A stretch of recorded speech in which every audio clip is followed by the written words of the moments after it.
Os nadas, Eduardo Galeano. As pulgas sonham em comprar um cão e os ninguéms com deixar a pobreza, que em algum dia mágico de sorte chova a boa sorte a cântaros. Mas a boa sorte não choveu ontem, nem hoje, nem amanhã, nem nunca. Nem uma chuvinha cai do céu da boa sorte, por mais que os ninguéms a chamem, e mesmo que a mão esquerda coce, ou se levantem com o pé direito, ou comecem o ano mudando de vassoura. Os ninguéms, os filhos de ninguém, os donos de nada, os ninguéms, os nenhuns, correndo soltos, morrendo a vida, fudidos e mal pagos, que não são, embora sejam, que não falam idiomas, falam dialetos, que não praticam religiões, praticam superstições, que não fazem arte, fazem artesanato, que não são seres humanos, são recursos humanos, que não têm cultura, têm folclore, que não têm cara, têm braços, que não têm nome, têm número, que não aparecem na história universal, aparecem nas páginas policiais da imprensa local. Os ninguéms que custam menos do que uma bala que os mata. Uau! Muito boa noite, Silvia, nossa nova integrante, Silvia Garcia, que está aqui no Incêndios Verso Reverso. Um prazer recebê-la aqui conosco. E a partir da leitura desse texto do Eduardo Galeano, a gente começa a nossa conversa de hoje. Silvia, por favor, apresente-se aqui para a gente, para as pessoas que acompanham nosso canal e que querem conhecer Boa você. noite, eu sou a Silvia, eu sou formada em jornalismo, sou especialista em dramaturgia e sou mestre em literatura e crítica literária. Trabalho também com programação cultural em audiovisual. É isso. E agora abri com esse texto que é uma faca no esôfago para a gente pensar nesses tempos que a gente está vivendo. Silvia, o que te trouxe exatamente por causa dessas... Bom, eu imagino que tenho tantas referências, né? E esse texto ele é impressionante porque ele fala de um denominador comum, né? Os ninguéms, que nos atravessam, né? Acho que todo mundo... Cada um é atravessado por um ninguém, né? De um certo modo, assim. Qual foi a sua sensibilidade em relação a esses últimos tempos que a gente está vivendo que fez com que você trouxesse esse texto Você para a sabe que gente? só nessa semana eu li umas notícias assim que me ficaram na cabeça e eu fiquei pensando sobre isso. Domingo passado chegou um barco em Trinidad e Tobago com 16 crianças venezuelanas e as autoridades devolveram as crianças ao mar, como se elas não tivessem importância nenhuma. Eles não deixaram elas entrar, eles devolveram elas ao mar e essas crianças ficaram vagando pelo mar. Essa é uma das notícias que eu fiquei pensando, né? Aí eu li essa semana uma outra notícia, São Paulo aqui, periferia de São Paulo, uma manchete que saiu na Folha de Jornal, ou pagamos as contas, ou você come ou você paga as contas. E essa matéria, ela estava falando exatamente do auxílio emergencial do governo, que agora foi reduzido pela metade, e que as pessoas não têm condições de sobreviver com R$ 300, porque é esse o valor. E que as pessoas ou comem efetivamente isso ou pagam as contas. E a gente está falando aqui da periferia de São Paulo, algo muito, muito próximo, Muito né? próximo, né? A gente está falando dos ninguéms. E aí eu fiquei pensando no acontecimento do dia 20, né? Na morte do João, no assassinato do João Alberto. Que houve uma mobilização, mas a gente vive vendo essas mortes, né?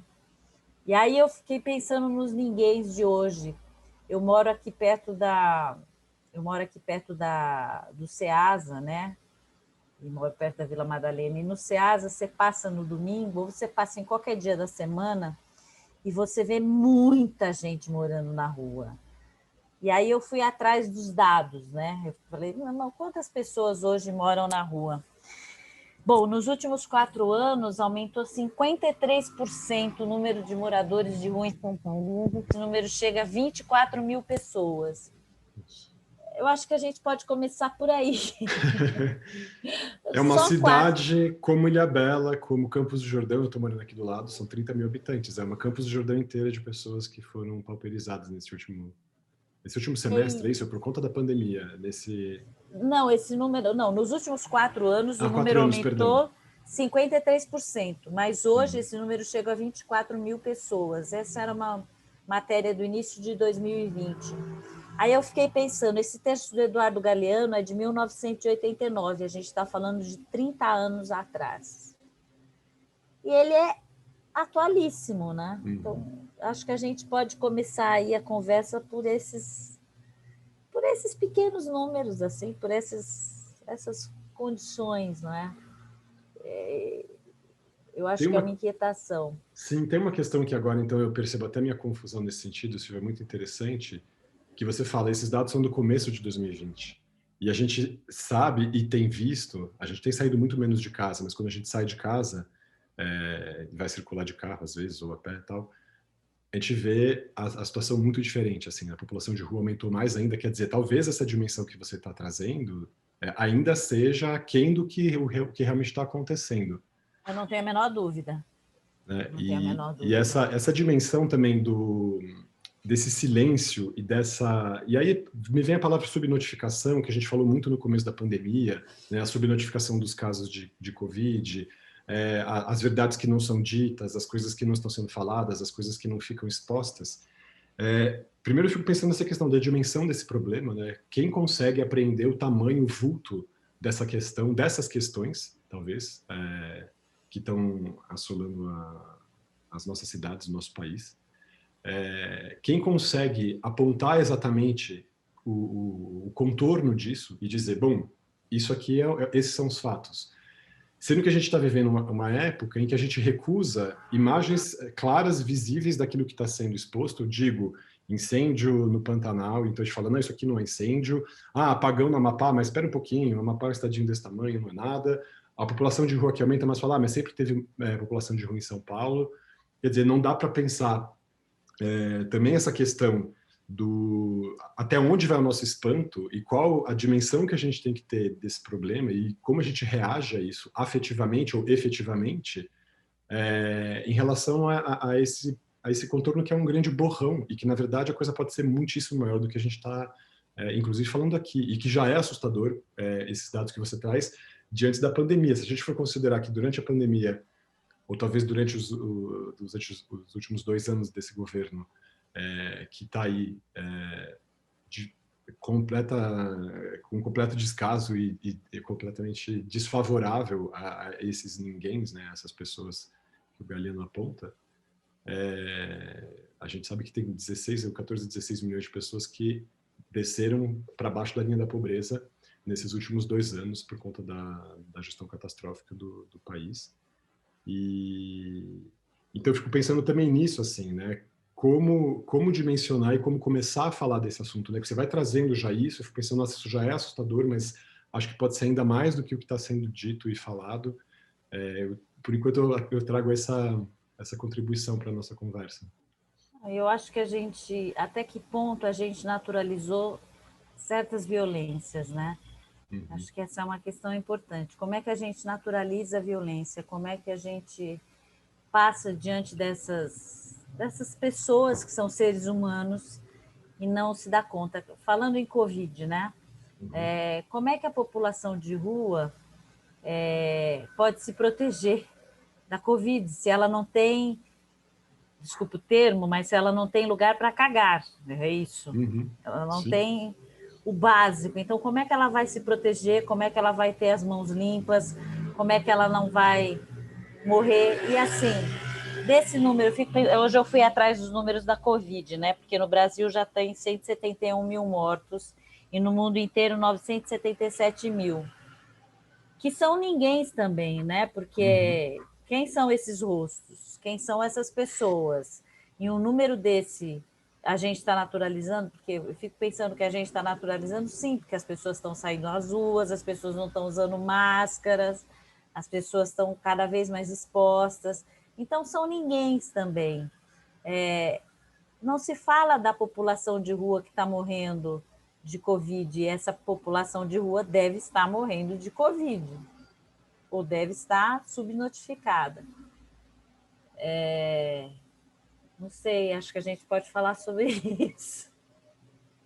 Dá para falar sobre muitas coisas. Acho que essa dimensão que você vai trazendo, que você fala dessa naturalização da violência, acho que a violência está falando em tantos âmbitos, né? A gente está falando Sim. dessa violência do descaso de você virar um número diante de uma realidade dessa, de 200 mil pessoas quase, né? 171 mil pessoas mortas. Esse apagamento das identidades a partir desse denominador comum que é a Covid, então você vira um número e vai para uma vala, né? Tem essa violência. Tem essa violência do descaso das pessoas que moram agora embaixo do minhocão e que não tem lugar para defecar, como você comentou mesmo, não tem onde cagar e as fezes estão ali se acumulando, não tem, as roupas ficam misturadas com os animais, que ficam misturadas com a comida, que ficam misturadas com a chuva, que fica misturada com a merda dessas pessoas e tá tudo ali, a gente passa de carro e fala, o país está empobrecendo, o que a gente vai fazer com isso? Estamos numa situação, não vamos esquecer disso, temos eleição daqui a 3 dias, e a gente vai ter que, então, com o nosso voto, falar dessa nossa indignação e talvez romper um pouco essa naturalização e esse silêncio. Então, estamos conscientes dessas questões e desses fatos para a gente poder ter um voto melhor. E é bem interessante isso, porque acho que essa questão da naturalização da violência que você traz, Silvia, é a questão da mortificação mesmo, e da anestesia que a gente vive. Né? Perdemos a capacidade de ficarmos indignados.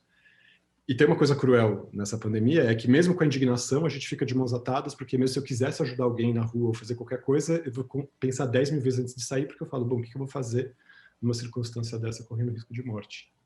Então, a pandemia, ela também traz isso, ela traz a esteio dela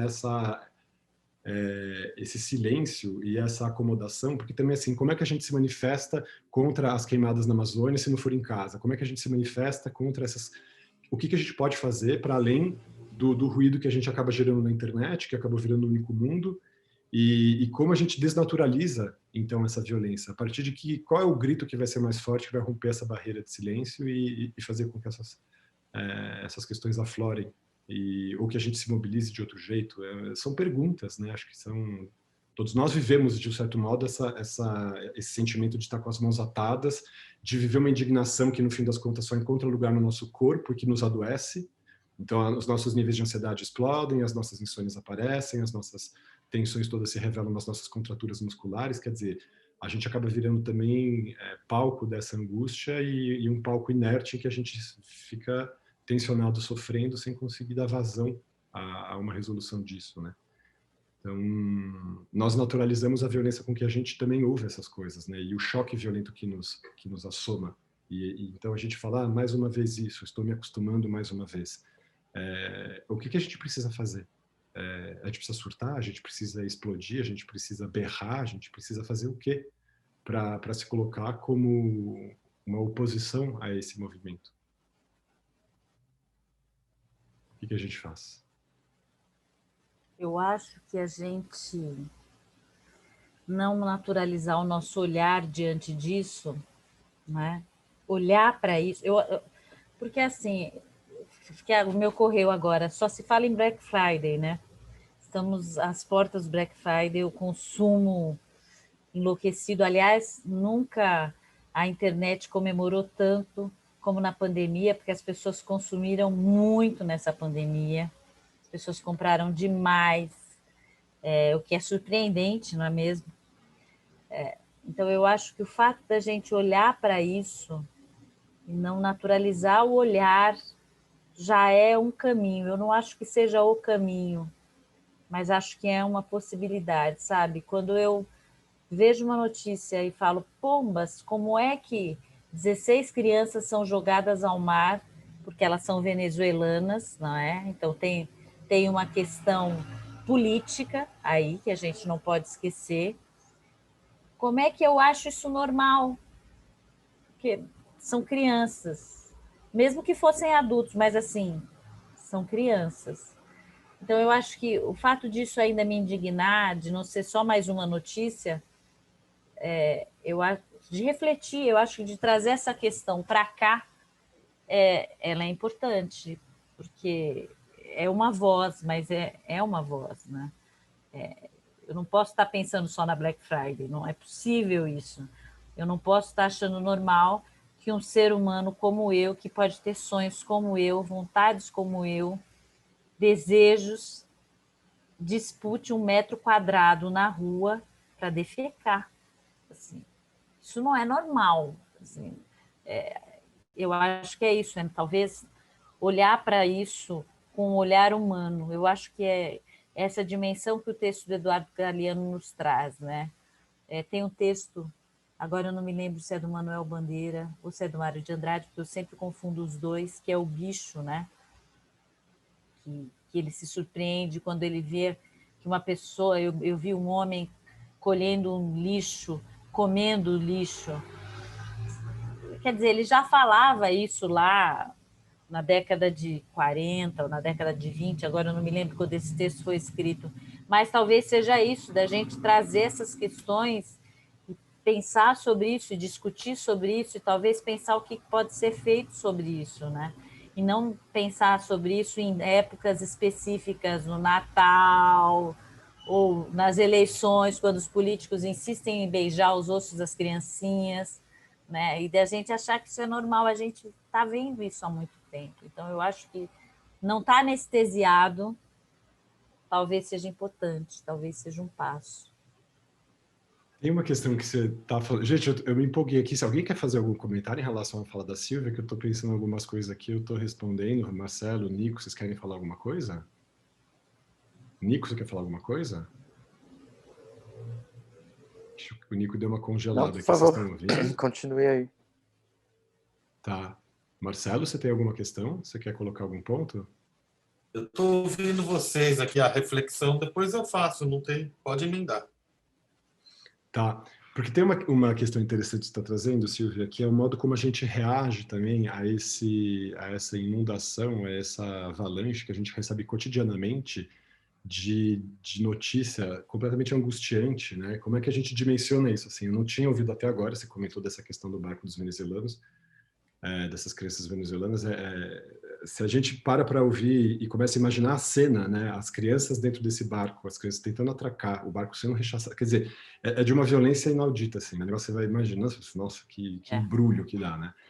E aí eu fico também pensando no papel do jornalismo que faz esse sobrevoo pelos fatos e vai falando assim, ali aconteceu isso, ali aconteceu aquilo, então hoje morreu Maradona, anteontem já destruíram o Carrefour porque os seguranças do Carrefour mataram aquela pessoa açúcar numa situação completamente aberrante e absurda, e aí a gente vai ficando com essas informações e fala assim, gente, que composição, que mosaico é esse do fim do mundo que a gente é constantemente exposto. E como o jornalismo, ou talvez isso que você está fazendo aqui agora, trazendo para a gente essa questão numa outra sensibilidade, dando a pessoas comuns que não são da área, que não são do meio, que não são jornalistas, que não estamos produzindo conteúdo para as grandes massas, mas a gente está podendo refletir isso. Será que é esse o novo lugar da digestão das notícias? Assim, a gente precisa fazer uma reflexão constante sobre isso que se produz no mundo para a gente também poder sobreviver a essa avalanche. Isso me faz pensar, agora do meu lugar de médico, a OMS, ela no começo da pandemia, ela trouxe um boletim, né, umas recomendações específicas para todos os profissionais de saúde, inclusive de saúde mental, de recomendações que nós deveríamos passar adiante para os nossos pacientes, as pessoas que a gente cuida e tal. E uma delas era justamente isso, evitar o excesso de informações, porque a gente ia ser metralhado por questões tenebrosas desde o começo da pandemia. Isso vai continuar até essa pandemia terminar por muitos meses e anos, talvez. Então, e aí você fica pensando, a própria OMS fala, vacinemos-nos nesse sentido assim, vamos nos poupar desse excesso, mas ao mesmo tempo, se a gente se poupa desse excesso, a gente fica sem ter essas informações e as atrocidades vão acontecendo, e em que medida a gente pode atuar isso?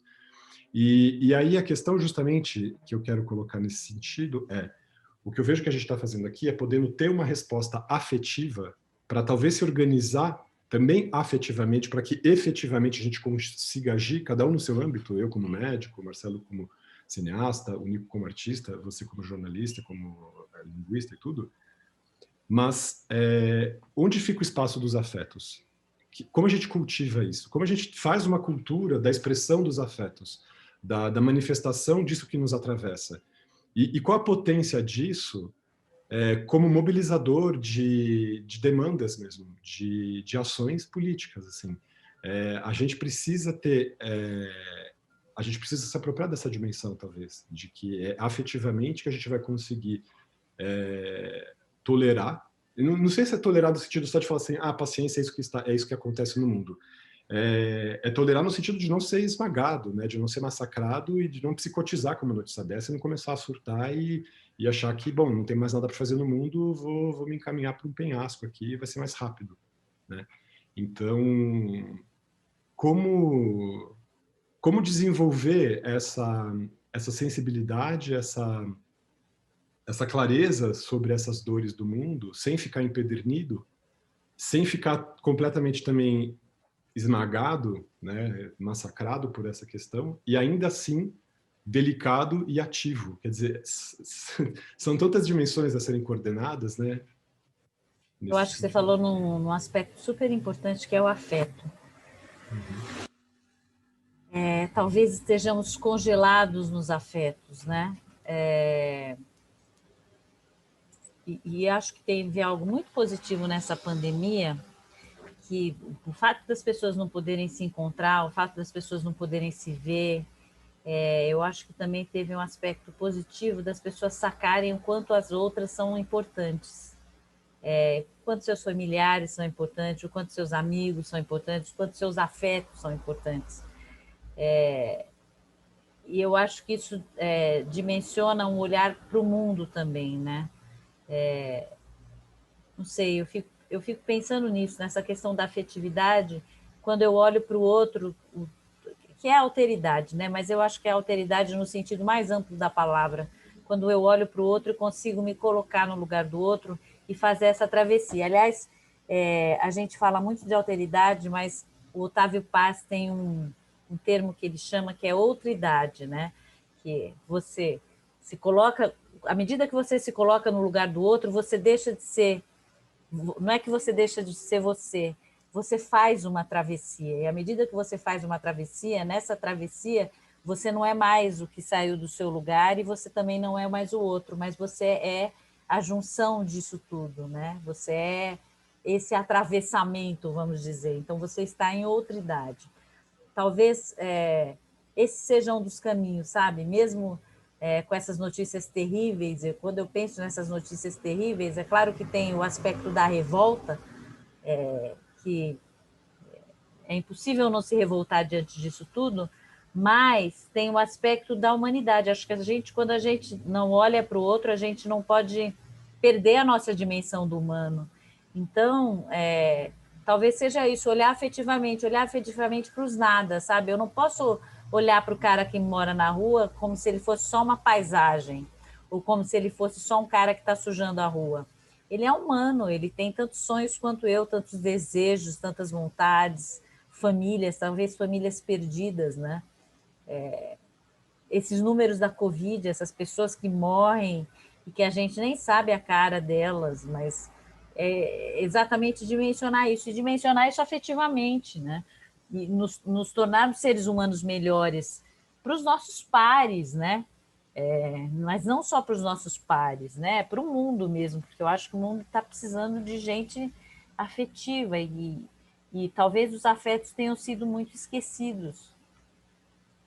Eu diria não só que eles foram esquecidos, eles foram negligenciados e propositadamente sufocados, né? É feio você ser emotivo, né? É feio Sim. chorar, é feio dar risada inadequada, é feio você se estourar sem razão, né? A sua fala me fez pensar, Silvia, num professor meu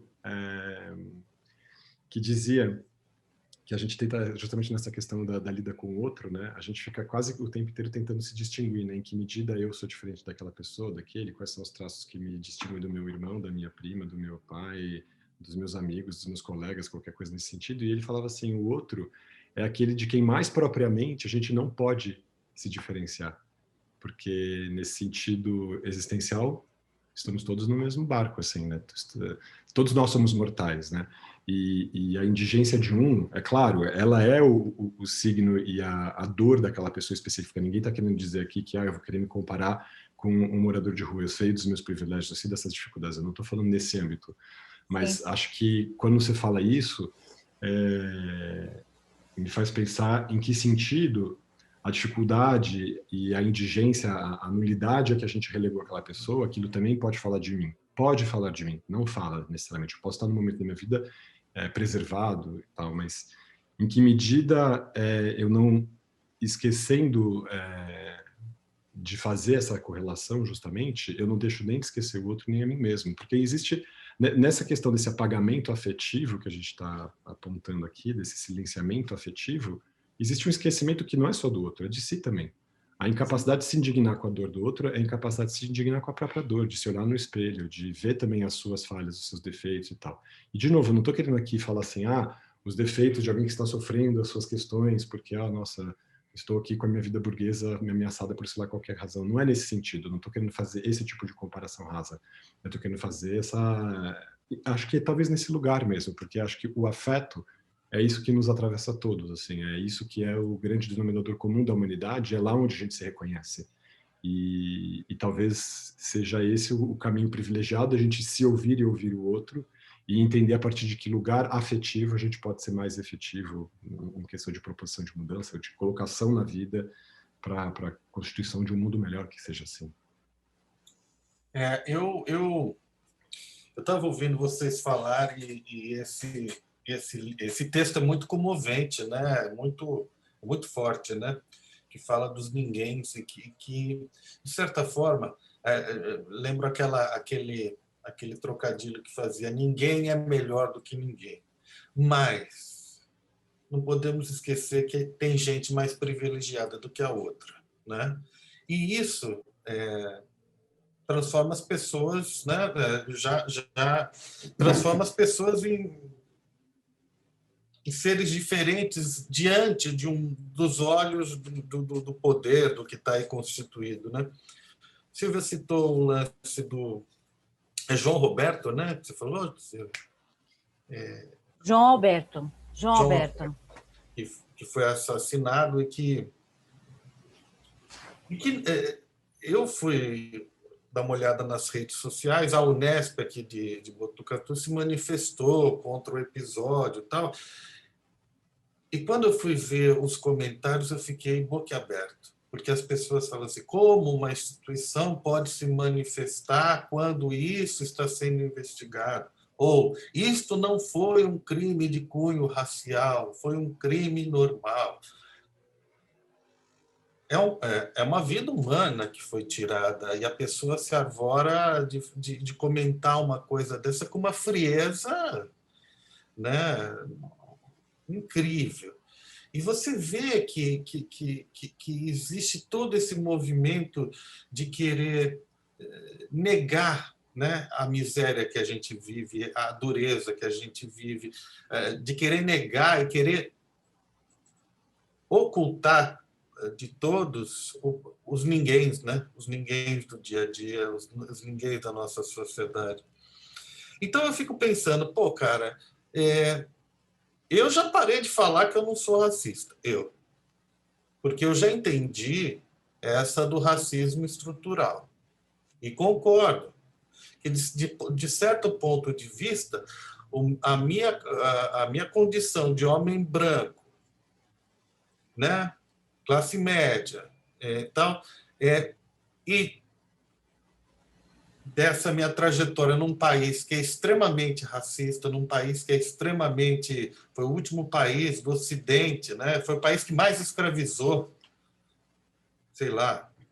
Eu tenho um livro do Laurentino Gomes sobre escravidão, que é uma coisa que devia ser lida na escola, porque senão é surreal o que ele descreve ali, né? O que foi a escravidão, sobretudo a que veio para o Brasil.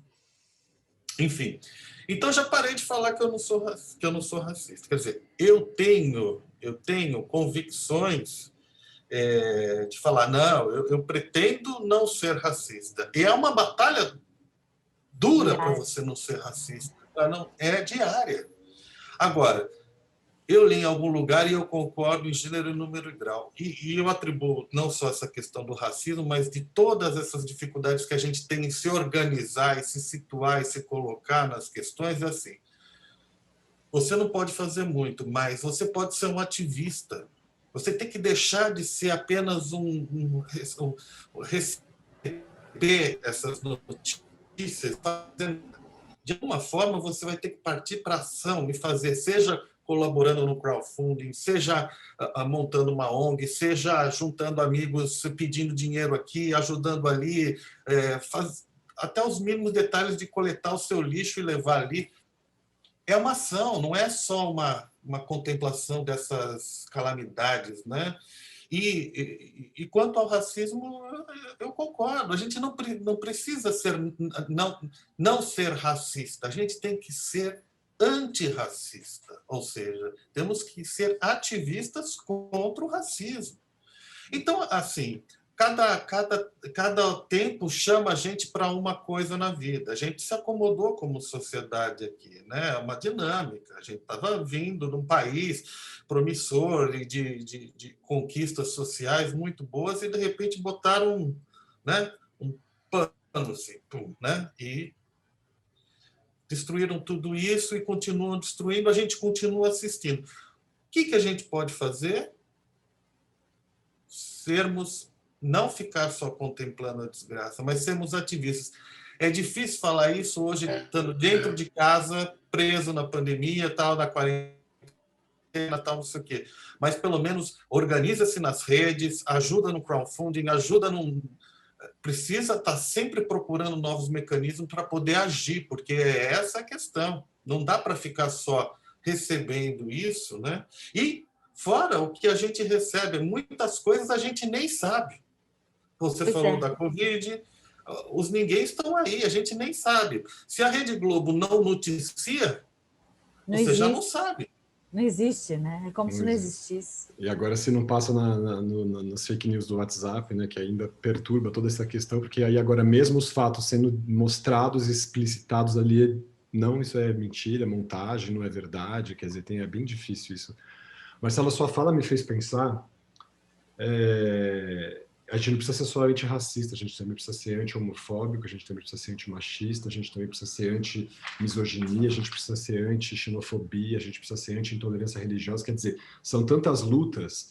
E aí também me veio essa dimensão, né? Porque talvez esse esforço de falar e de dizer esses lugares afetivos nossos, nesse esforço que a gente faz aqui no nosso canal, por exemplo, seja de poder permitir também o pensamento de ir se desconstruindo, a gente fazendo esse meia-culpa, que eu prefiro chamar de meia-responsabilidade, né? Sem essa culpa cristã aí de ficar se chicoteando, ai, coitado, não sei o quê. Não, é assim, onde eu estou inserido nessa história? Eu como homem branco fui privilegiado, então qual é o meu lugar nesse racismo estrutural?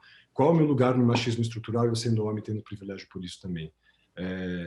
Então, acho que interessante também que talvez no limite, se a gente não conseguisse mobilizar coletivamente para fazer alguma coisa, essa mudança, essa meia responsabilidade, né, essa meia culpa, esse voltar-se para si no movimento transformador, ele também é muito potente.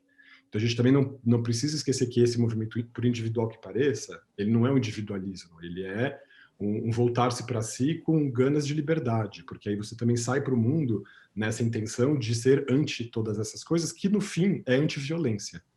Eu comecei a pensar assim, a homofobia é uma violência, a psicofobia é uma violência, a misoginia é uma violência, o machismo é uma violência, tudo isso são violências e tudo isso está naturalizado.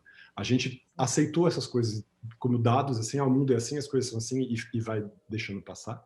Eu estava me lembrando da cena, enquanto você falava do assassinato do João Alberto. É isso mesmo? Perdão, estou confundindo o nome dele. João Alberto. Obrigado. Alberto Freitas, não? Obrigado, Nico. João Alberto Freitas, lá no Carrefour. E o segurança que estava espancando esse homem sabia exatamente o que estava fazendo. Ele não estava ali num embate em que ele estava tentando conter aquele homem, porque aquele homem estava agressivo, fazendo alguma coisa ali. Ele socou aquele homem com técnica, brincando de G.I. Joe, achando que ele ia quebrar aquele rosto e que não ia ter repercussão isso. Quer dizer, um negócio completamente bizarro. Porque tinha uma mulher contemplando. Tinha alguém gravando aquilo, porque se a gente tem um registro filmado daquilo, alguém ficou parado ali vendo aquele assassinato acontecendo, filmando com o celular. Bom, tem um certo sadismo nisso, né? Tem todas essas dinâmicas perversas da nossa sociedade. E aí essa aqui é a questão que eu queria trazer, justamente. A nossa naturalização da violência é a gente aceitar os comportamentos perversos, que se manifestam na nas nossas vidas de N maneiras. E, claro, o ponto, a figura mais patética ali que a gente pode encontrar disso é o homem cis, hétero, branco, que vai desenvolver todos os aspectos, o racismo, a misoginia, todas essas questões, né? Mas, de novo, a gente volta para um tema que a gente traz aqui com bastante recorrência, que é esse tema da perversão, da psicopatia, do descaso, da falta de empatia, da falta de... não é nem só de tolerância, né? Da falta de respeito, da falta de consideração com o outro. E aí também, mais uma vez, para exemplificar, porque essas semanas têm sido bastante turbulentas, a gente viveu uma história que é bastante interessante pelo choque, justamente, de duas esferas bem problemáticas, que são a esfera da homofobia e a esfera da psicofobia, que foi aquela situação naquela padaria Dona Deola, em São Paulo, em que uma mulher branca, advogada, privilegiada, elitista, lá, começa a atacar um funcionário, se eu não me engano era um funcionário negro, e que também era homossexual, e vai fazendo acusações lá, seu viado do caralho, sua bichinha, não sei o que, vai atacando aquela pessoa. Então gerou toda uma comoção de assim, nossa, um ataque homofóbico numa padaria em São Paulo, perpetrado por uma mulher assim assado. E aí, no dia seguinte, revelou-se que aquela mulher tem uma questão aqui, talvez ela tenha um transtorno bipolar. Quando eu vi essa situação ali, eu vi uma chamadinha rápida na internet também, e vi aquela cena, me fez pensar pela disforia dela, a irritabilidade dela, eu falei assim, nossa, será que essa pessoa está no estado habitual e está fazendo isso de bom grado, com ciência, né? Se a mente dela ela tem clareza do que ela está fazendo, ou não. E aí também as pessoas que se levantam e falam, é muito fácil agora dizer que ela é bipolar, então isso justifica tudo, então a gente pode perpetrar as violências que a gente quiser, a gente fala que a gente é descompensado, mas justamente essa fronteira ficou tensionada.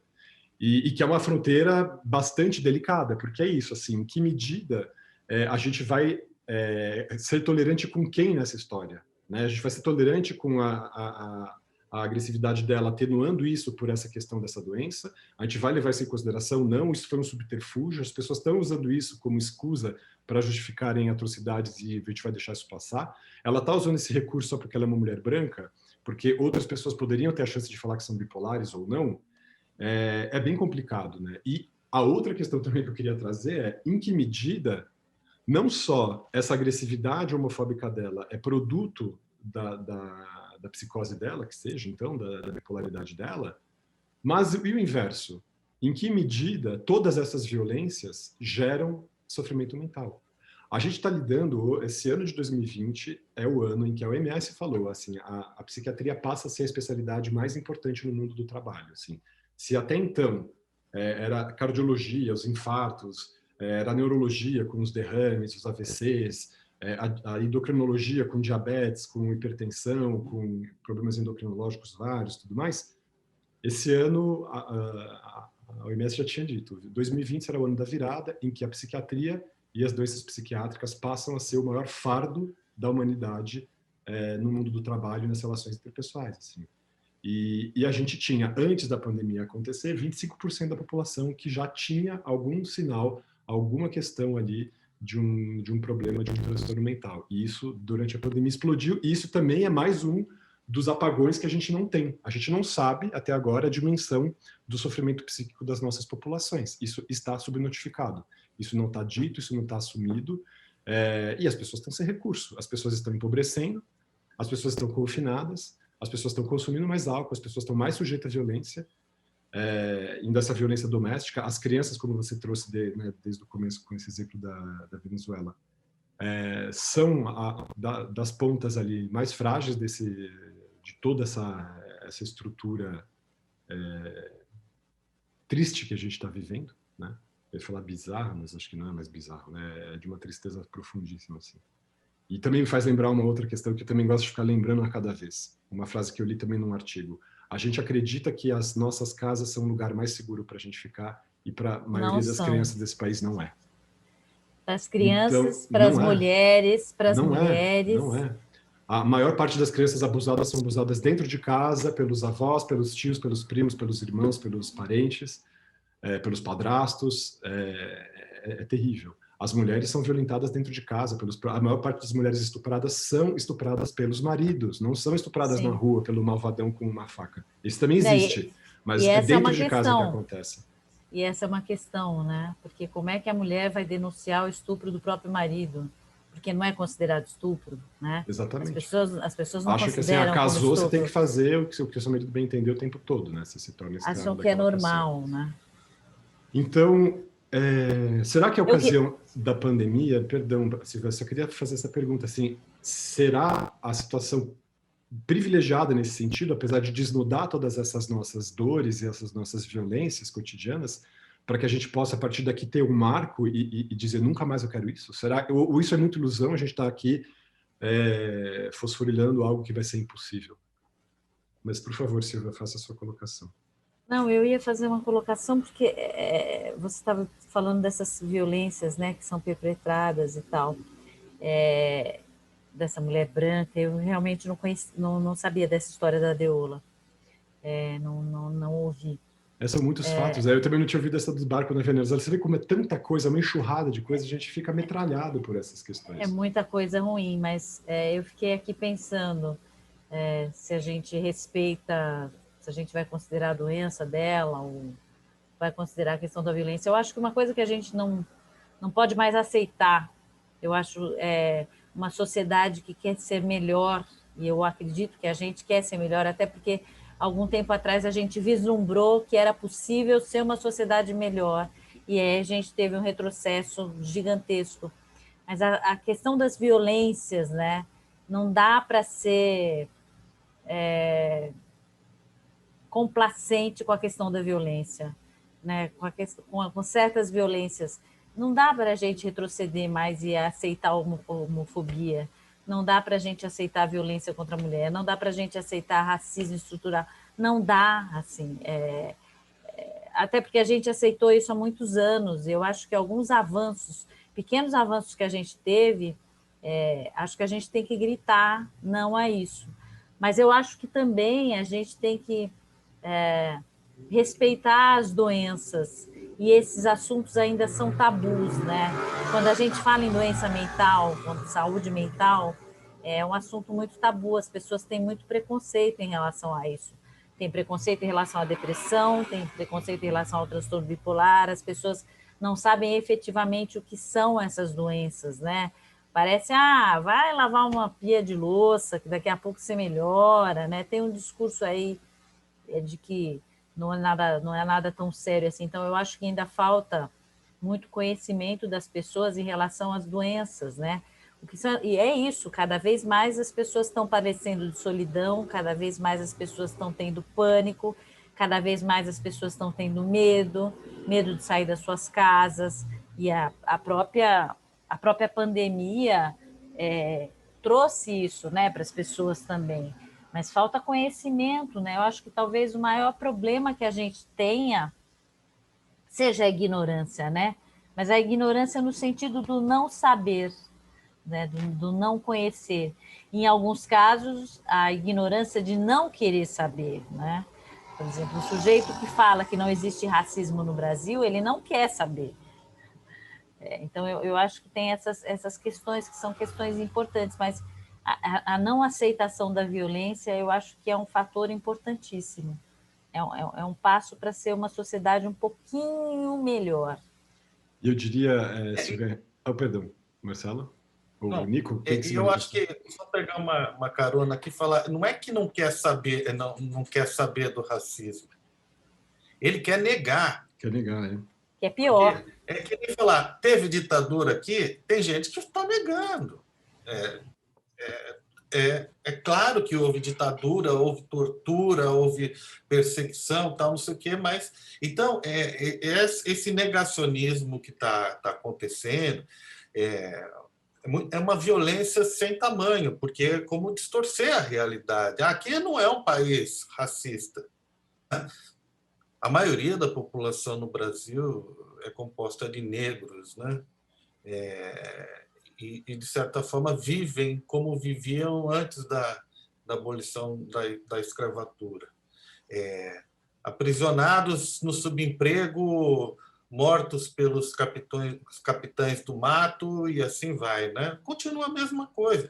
E sim, a questão, Silvia, é assim, como esse contingente de pessoas não se une para mudar essa realidade? São controlados pelo poder do dinheiro. Não tem a menor dúvida. a gente chega numa conclusão que é o seguinte: é muito melhor para esse pessoal da grana negar. Não existe racismo aqui. Não, o Brasil não é sexista, o Brasil não tem machismo, o Brasil não tem não sei o quê. É negar o tempo todo. E aí negar ou achincalhar, né? Ou fazer troça, que é bem difícil. Né? Eu vi um ponto de vista interessante do Emicida a respeito dessa questão. Ele fez uma colocação que eu achei que me fez refletir, que esse negacionismo tem um aspecto mais cruel, que é, a partir do momento que os negros foram às universidades, né, mudaram algumas, é uma fatia muito pequena, mas mudaram alguns estratos sociais, conseguiram se colocar. O fato isso já está reverberando socialmente, e as pessoas não vão querer voltar para patamares anteriores, as pessoas não vão querer retroceder. E esse negacionismo é uma forma de ocultar a existência dessas pessoas, né? Como se elas não existissem, é como se isso não acontecesse. Eu achei essa colocação do Emicida super interessante, eu nunca tinha parado para refletir sobre isso, mas eu acho que tem muita consistência isso, né? Porque é o fato de negar os pequenos avanços que aconteceram. Eu diria, Silvia, que perdão, fala, Nico. Não, só pensando nisso, nesse negócio voltando ao texto, esses ninguéms, né? E que ninguém já alude que tem uma negação muito forte, assim.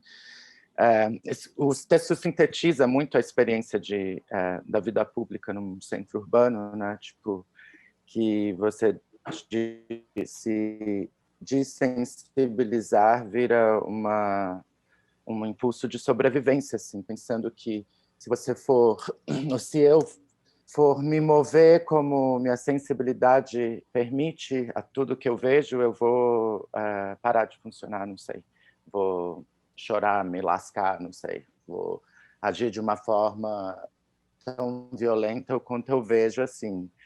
E pensando em tudo isso, tipo, e juntando com o que você falou no começo, Silvia, dos números estarrecedores, assim, de casos e do aumento que estarrecem, mas também distanciam ainda mais, ou me distanciam ainda mais de uma realidade em proporções assim que eu desconheço, que viram uma abstração.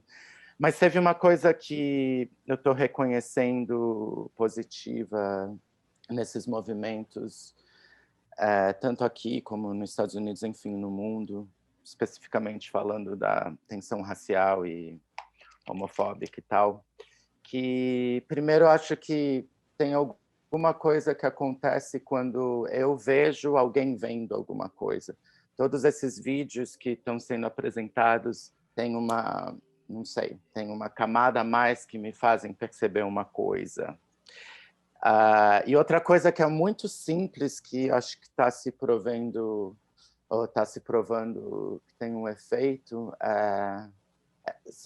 e a gente falou aqui, buscar saber e lembrar dessas pessoas como nomes, assim, tipo o que aconteceu nos Estados Unidos, o George Floyd, o nome da Breonna Taylor, aqui desse Beto Freitas, do Evaldo Rosa, que foi o músico que foi assassinado, do João Pedro, do garotinho de 14 anos, que foi baleado também, enfim, os nomes, são tantos nomes, mas eu acho que tem alguma coisa em lembrar dessas atrocidades e dessas vítimas como nome, não sei. É uma coisa meio óbvia que eu estou falando, mas eu vi esse movimento se destacar de um jeito que eu não tinha visto antes, colocando esses nomes na mídia social, em camiseta, seja em vez de números. Eu acho que é uma coisa que o texto aponta exatamente isso. É meio condescendente, né? Tipo, mas tudo não sei, essa complacência que você falou, eu não sei como perfurar isso, a não ser não me mobilizar pelo anonimato dessas tragédias, mas me sensibilizar pelo específico, né? Não sei se faz sentido o que eu estou falando. Não, totalmente, Nico.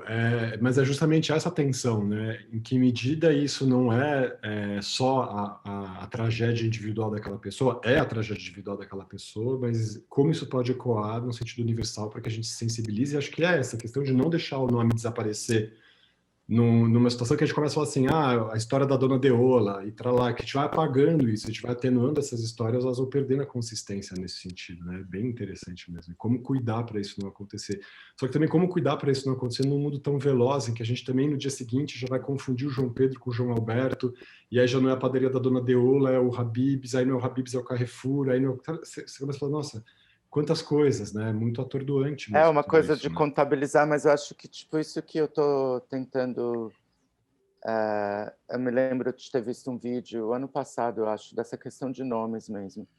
E quando você tem uma empatia, é mais fácil de lembrar certas coisas, você não tem que fazer um esforço. Começa do esforço, eu acho, tipo de contabilizar mesmo, na medida que você entende. Mas assim, tipo, quando tem uma empatia, tipo, por exemplo, isso eu estou falando através desse esforço. É muito mais fácil um preto lembrar desses nomes do que eu lembrar.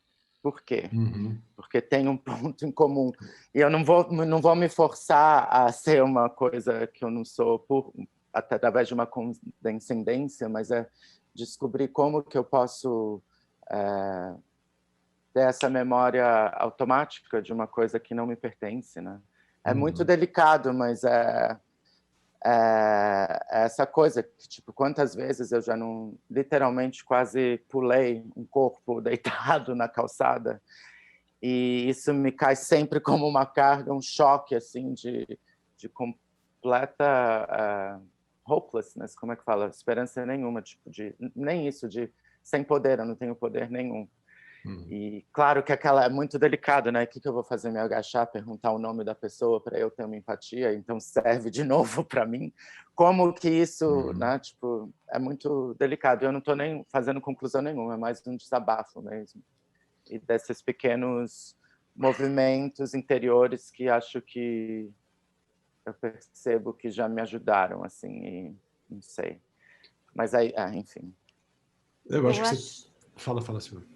Não, eu acho que isso fala muito da nossa fragilidade humana, sabe? Acho que todas essas... Acho que até o próprio fato das vezes a gente não registrar e da gente não se sensibilizar, às vezes, fala da nossa fragilidade, né? Do nosso medo de estar vivo, do nosso medo de estar diante dessas situações, do quão frágil a gente é diante disso tudo, do quão pouco a gente pode fazer, do quão pouco a gente pode contribuir. A gente se indigna, mas às vezes a gente se indigna com a nossa própria impotência, né? Porque assim, o que a gente pode fazer diante do João Alberto? O que de fato a gente pode fazer? A gente pode não comprar no Carrefour? É isso que a gente pode fazer, mas isso não vai trazer o João Alberto de volta, né? O que a gente pode fazer diante de uma calçada, quando a gente, um metro quadrado, a cada 1 metro quadrado, a gente vê várias pessoas deitadas na calçada, né? Claro, você pode até parar, dar um trocado, mas essa não é a questão. Tem uma função que é uma função do Estado, e a gente não consegue fazer com que o Estado assuma a sua própria função. Então, assim, eu acho que isso diz muito da nossa fragilidade humana, do quão pouco a gente pode fazer, do quão pequeno nós somos diante disso tudo, sabe?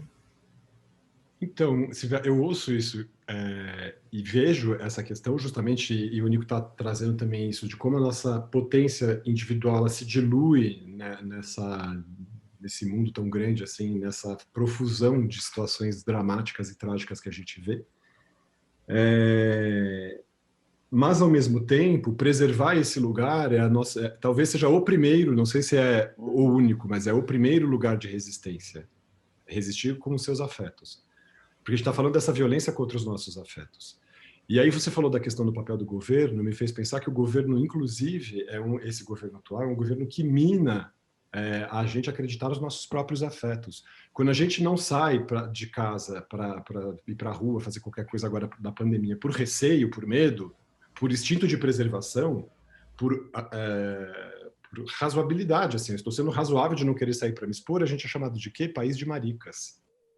Então, faça um comentário homofóbico sobre uma questão absolutamente legítima, que é o nosso senso de fragilidade, e aí esse pequeno comentário ele acaba sendo e homofóbico e psicofóbico. E, quer dizer, essa é uma das poucas, né? Essa é uma das troças que a gente tem que ficar ouvindo do nosso representante, meu não é, mas do país está sendo, né, representante máximo, que fica destroçando pelas suas troças aquilo que nos é mais próprio, nosso afeto, nossa dignidade, tudo isso. E tem uma questão, porque eu estou chamando essa violência contra os nossos afetos de psicofobia, né? Porque você reduzir um temor legítimo que uma pessoa tenha, e esse temor pode ser legítimo, inclusive, no sentido de uma doença, porque se você está cometido por uma doença, ninguém tem o direito de dizer que seu temor não é legítimo, ou ficar dizendo que é falta de lavar louça, ou qualquer coisa nesse sentido. Querer ficar destituindo isso só serve a essas pessoas que querem alimentar esse senso de indignidade, te deixar culpado e falar assim, nossa, então, nossa, ainda com tudo isso, eu sou um maricas, né? Eu sou um fracote, eu sou um frágilzinho, eu não consigo agir, não consigo ser valente, corajoso e tal e tal. Para mim, a gente já trouxe isso em outras conversas, mas acho que é muito interessante como você está vindo para esse grupo, Silvia. Eu já comentei em outras conversas nossas, mas repito aqui. A psicofobia, para mim, ela acaba sendo o primeiro passaporte, talvez o mais privilegiado nesse sentido, para que a gente se desperte para outras questões que não nos dizem respeito. O que eu quero dizer com isso? Talvez eu, como homem, não queira problematizar o machismo, porque eu quero preservar o homem que eu sou, o macho que eu sou e tudo mais, então eu vou ficar fingindo, não, isso aqui é uma questão para as mulheres pensarem, eu não tenho que pensar nisso, erradamente estou dizendo. Ou eu vou falar assim, não, eu não preciso pensar o racismo porque eu sou branco, o racismo é coisa que só afeta os negros, eles que se virem com isso, eles que pensem essa questão. Ou a xenofobia, mas aí eu não sou nordestino, eu não sou venezuelano, eu não sou haitiano, eu não sou... Não tenho que me a ver com isso. Você pode querer ficar se furtando dessas questões. Você vai falar assim, eu não tenho a ver com isso, eu não tenho a ver com xenofobia, eu não tenho a ver com... Não existe racismo para mim. Agora, e a psicofobia? O que a gente faz? A gente consegue se furtar? A questão justamente da violência que a gente faz contra os nossos afetos, ela atinge toda e qualquer pessoa, de qualquer estrato social, de qualquer lugar do mundo, de qualquer cor, de qualquer orientação sexual, de qualquer idade, de qualquer tamanho, tudo. Ela é, talvez, a questão transversal e o denominador comum que nos atravessa a todos. E se a gente se sensibilizar com isso e pensar, eu não quero, porque o dia se eu estiver doente, eu não quero que alguém faça troça do meu sofrimento, eu não quero que alguém sente em cima de mim e fique fazendo piada daquilo que eu estou sofrendo mais legitimamente, ou que queira me provocar com alguma país de maricas ou qualquer coisa nesse sentido,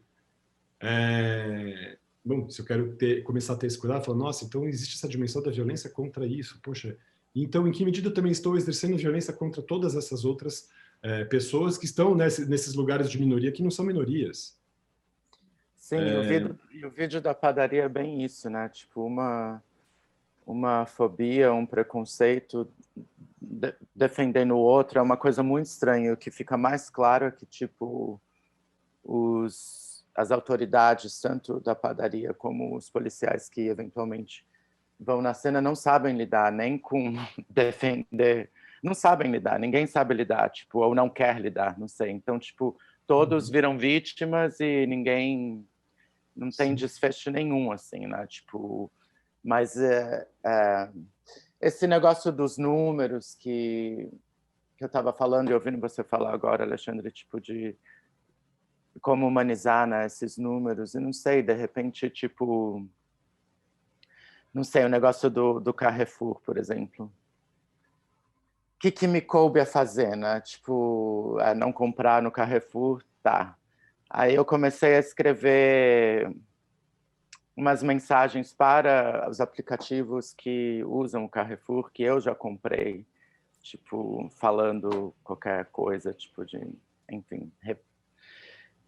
E aí, tipo, me sinto meio ridículo escrevendo uma coisa numa mensagem que parece que é para me sentir melhor e que vai para um vácuo virtual.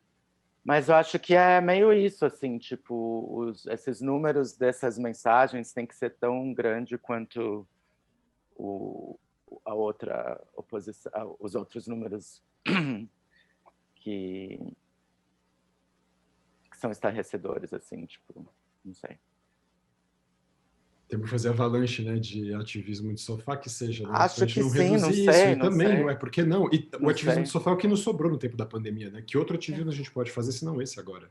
Então também vamos alçar o ativismo de sofá a um lugar mais digno do que a gente ficou também fazendo troça disso, só que a gente percebeu que é o que está disponível. O que nós estamos fazendo aqui agora, no fim das contas, não deixa de ser isso. Nós estamos num fórum íntimo, conversando entre 4 pessoas, isso aqui vai para a internet, depois você vai poder tomar o caminho que for, mas não deixa de ser algo que está sendo feito dentro das nossas casas, com os nossos corpos, daquilo que a gente sente, daquilo que a gente ouve, como as coisas nos atingiram nos nossos lares. Eu fico pensando também que esse texto do Galiano, né, que é um texto duro, né, não tem nenhuma, se você for ver, não tem um resto de esperança aqui. Porém, o fato de alguém ter escrito isso já é uma grande esperança. É alguém que está pensando no ninguém, né? Eu acho que o que a gente vem assistindo de destruição no nosso país, principalmente ligado ao campo político, mas a gente sabe que tudo isso passa pelas diversas áreas da sociedade, né? É uma destruição, é uma violência, é um país violento, é um país em que também tem a contraparte, que também é um país cheio de cultura, um país que tem pessoas lindíssimas, coisas maravilhosas acontecendo. Eu acho que algumas coisas estão sinalizando, principalmente na política. Essa eleição aqui está mostrando que está derretendo um pouco isso, sabe? O fato do Bolo chegar em São Paulo no segundo turno é uma bela surpresa. É uma bela surpresa. Porque você imagina uma sociedade tão dura como a de São Paulo, principalmente. É que São Paulo, a cidade, também tem uma diversidade muito grande, tem uma área periférica muito grande, mas muita gente ali embarcou na onda do autoritarismo como solução para os problemas, viu que não está dando certo e está sinalizando que, né, que de repente o radical, o socialista, o invasor, tal, pode ser um bom gestor para a cidade, tal. Isso é um bom sinal, como a Manuela lá no Rio Grande do Sul, tal, não sei o quê. Talvez estou torcendo para que dê, vou votar, vou lá. Agora, talvez não dê, mas já é um sinal de esperança. Assim como essas figuras, né, que pertenceram a um contexto também da ditadura latino-americana muito grande naquele período dos anos 60, 70, né? Então, esse cara, o Galeano é uruguaio, uma ditadura brutal, a ditadura argentina, a ditadura chilena, o Brasil, que foi uma das primeiras ditaduras, tal, não sei o quê. E tem uma coisa que o Galeano comentou numa entrevista que me chama bem a atenção, que é uma luta constante contra a amnésia. Porque, cara, a gente passou essa dureza toda, a gente passou historicamente várias vezes, não só uma vez, várias vezes. E continua essa luta do discurso e tal. Então, eu acho que é o seguinte, eu vejo que, ao mesmo tempo que a gente recebe essa cacetada de coisas ruins, vinda da mídia, sobretudo, vindas da rede social, que parece que tem uma função mesmo, que é deixar a gente doente mesmo, né? A gente vê pessoas incríveis fazendo coisas incríveis, seja nisso que a gente está fazendo aqui. Esse cara aí, eu já falei 2 vezes para cima, esse ator aí que lê o Galiano, Fernandinho, né? Pô, esse cara, ele lê com uma vontade, é arte pura, né? Que coisa bonita. Então, olha quanto artista, olha quanta coisa se contrapondo a isso tudo. Então, a esperança consiste nisso, né? Que a gente está... Mesmo isso, Nico, que você falou, às vezes é botar um poste para uma garrafa no oceano para chegar não sei aonde e não vai tocar ninguém. Já é uma atitude super importante. Porque é uma guerra de discursos que a gente está enfrentando. É uma guerra de narrativas, quem vai contar a história no fim das contas, né? Quem vai se apropriar da narrativa que vai se oficializar, né? Marcela, sua fala me fez pensar nessa questão da eleição. Se eu não me engano, por favor, me corrijam, mas eu ouvi ou li em algum lugar, muito rapidamente, que essa eleição era a primeira vez em que o número de jovens votantes era maior do que o número de pessoas mais velhas, né? E que tem uma questão nesse sentido, que talvez a gente esteja, e a gente já está vendo a repercussão disso na prática, né? Vem o Boulos que vai para o segundo turno, a Manuela que vai para o segundo turno em Porto Alegre, você vê as bancadas do PSOL surgindo aí, aumentando, ampliando, né? Em São Paulo, ela ficou com quase 25% das cadeiras da Câmara dos Vereadores e tal. Que talvez justamente a juventude está menos mortificada por conta já desses excessos, dessa metralhadora de notícia ruim, de desgraceira e de tragédia, e que ainda consiga cultivar a esperança, assim. Então, e que é uma coisa, talvez eu esteja falando até um clichê aqui, mas é isso. Talvez a gente não tenha conseguido mudar o coração dessas pessoas que envelheceram e estão morrendo. Essa geração dos 70 para cima que está indo embora vai levar consigo essas mágoas todas, e elas não tenham, talvez elas não tenham se modificado. Talvez o que está acontecendo de mudança é uma questão geracional. E que essas pessoas agora, que tomara que estejam sensíveis, tomara que estejam atentas, e se acha que faz algum sentido produzir o que a gente produz na internet hoje, é para acessar essas pessoas. Eu quero dialogar com elas, assim, eu quero que elas nos ouçam, eu quero que elas possam estar sensíveis a essas questões e pensarem em serem diferentes dos avós, dos pais e tudo mais. Que elas nos ouçam e que elas sejam depositárias dessa esperança, assim, que elas saibam disso, da nossa esperança, inclusive, como quem está com 40 anos olhando para o pessoal de 16, 17 que vai votar pela primeira vez agora e fala, cara, por favor, faz a diferença. Então... Aquela fala do Emicida tem muito disso que você falou. O Emicida fala, olha aqui, essa senzala não vai voltar não, porque já foi, já estamos a caminho, tem muita gente na periferia pensando, muita gente em movimento cultural. A pandemia, ela não possibilita a gente sair para a rua, tá? Mas assim que normalizar, essas pessoas estão na ativa, tem muita gente aí. Um amigo meu foi panfletar hoje lá, falou, cara, eu vi ativista do PSOL vindo de Santa Catarina, vindo de Americana, vindo de todos os lugares para fazer uma grande panfletagem. Então, quer dizer, é atitude, é ação, né? E a gente está agindo com a produção disso ou com outras atitudes que a gente toma. O importante é que a gente já não está mais engolindo isso a seco e ficando doente e ficando maluco. A gente está partindo para a ação, né? A fala que você retomou agora, Marcelo, acho que também do que a Silvia tinha trazido, dessa questão dessa mudança social e dessa diferença que o Emicida apontou, que as gerações lá de cima não toleram, então, e acho que o reacionarismo é uma resposta a isso.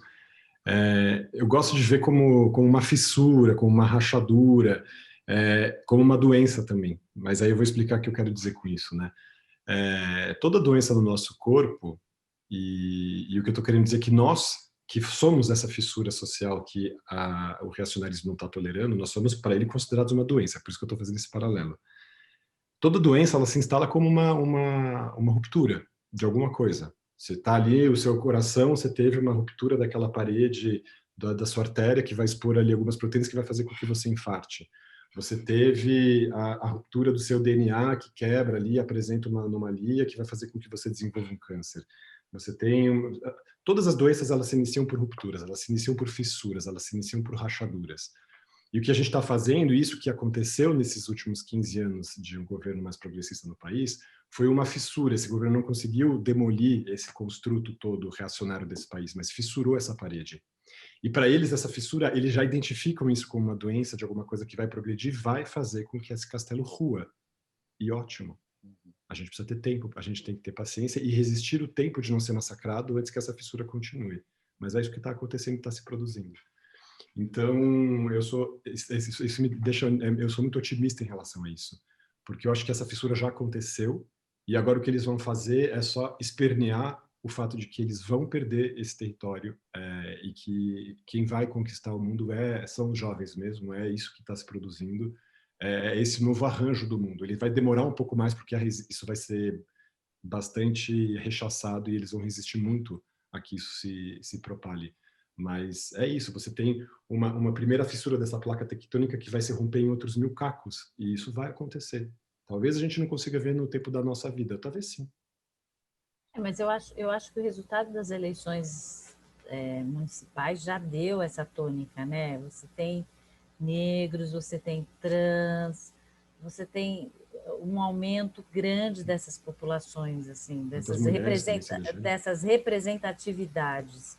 Então, tá dito, né? Tá visível isso, e eu acho que é isso mesmo, que é a juventude dizendo não queremos mais, queremos algo melhor, queremos mudar isso. Eu também tenho esperança, assim, eu acho que a probabilidade, embora eu tenha trazido todas essas questões hediondas no início, eu tenho esperança. Eu acho que é inclusive olhando para essas coisas hediondas que a gente tem que ter esperança, porque senão é isso, senão eu me jogo na próxima ponte e tchau. Mas eu tenho esperança. Eu acho que é isso. Eu acho que o resultado dessas eleições são muito simbólicos, é muito simbólico, né? Diz muito. O próprio Boulos, né? Eu acho que o Boulos tem dito coisas muito importantes para a gente enquanto sociedade. Eu espero que ele ganhe, mas né, a gente nunca sabe o que pode acontecer. Mas esse movimento é um movimento importantíssimo, principalmente depois desses últimos 2 anos, desse horror que a gente tem vivido nos últimos 2 anos. E que estamos vivendo, né, ainda. Pois é, pois é. Eu estava pensando, Marcelo, a gente podia tentar publicar, será que a gente consegue publicar até sábado?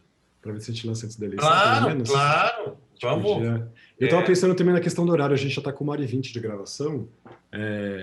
Não sei se vocês gostariam de pensar em concluir, ou vocês estão com alguma outra questão, só para a gente tentar fazer um vídeo um pouco mais enxuto. O que vocês acham? Acho ótimo. Tudo bem? Vocês querem? Alguém quer encerrar a questão? Nico, Marcelo, Silvia, vocês querem trazer algum ponto? Eu acho tudo isso é muito bonito, na verdade, o poder da juventude, mais e mais. Eu acho que mais do que nunca eu estou olhando para eles, mesmo porque eu não sou mais eles. E essa visual da brecha também, ou da fissura, é muito legal, né? Que, tipo, tem aquele ditado, acho que é chinês, né? Do riozinho, tipo, leva só uma brecha mínima para mudar um curso de um rio inteiro, né? Uhum. Então, tipo, é bom, sei lá, ter essa perspectiva também. Essa clareza dos nossos incêndios que a gente quer provocar, né? Combater fogo com fogo, né? Sim. Eu acho que essa provocação dos ninguéms aqui, tem até um texto do Reich que é Escuta aqui, Zé Ninguém, que é muito interessante. É como alguém falando, olha aqui, quem você pensa que é? Quem você...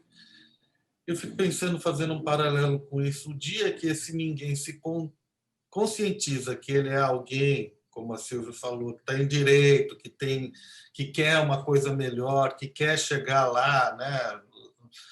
Ter o seu lugar ao sol, deixa de ser ninguém e causas e aí vai gerar essa ruptura que você falou, né? É o que o Emicida falou.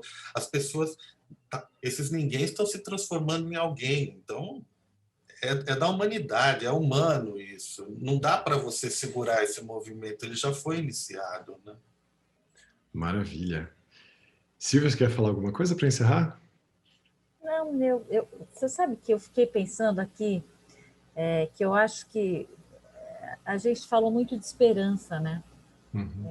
Embora a gente tenha falado de coisas tristes, né, de situações complexas, o que a gente está falando, na verdade, é de esperança. A gente espera um mundo melhor, né? A gente quer um mundo melhor. Então, eu acho que... e uma coisa que eu fiquei pensando muito, eu gosto muito dessa sua colocação sobre os afetos, sabe? Eu acho extremamente importante que a gente pare para pensar sobre os afetos. É isso. Acho que é isso. Maravilha. Então é isso, pessoal. Um ótimo fim de dia, então. E para quem está nos acompanhando, siga o nosso canal, ponha o sininho de notificação, dê o seu like, compartilhe. Estamos aí, até a próxima. Um super abraço, pessoal. Uma ótima noite. Um beijo grande. Tchau, tchau. Boa noite. Tchau, tchau. Tchau, tchau.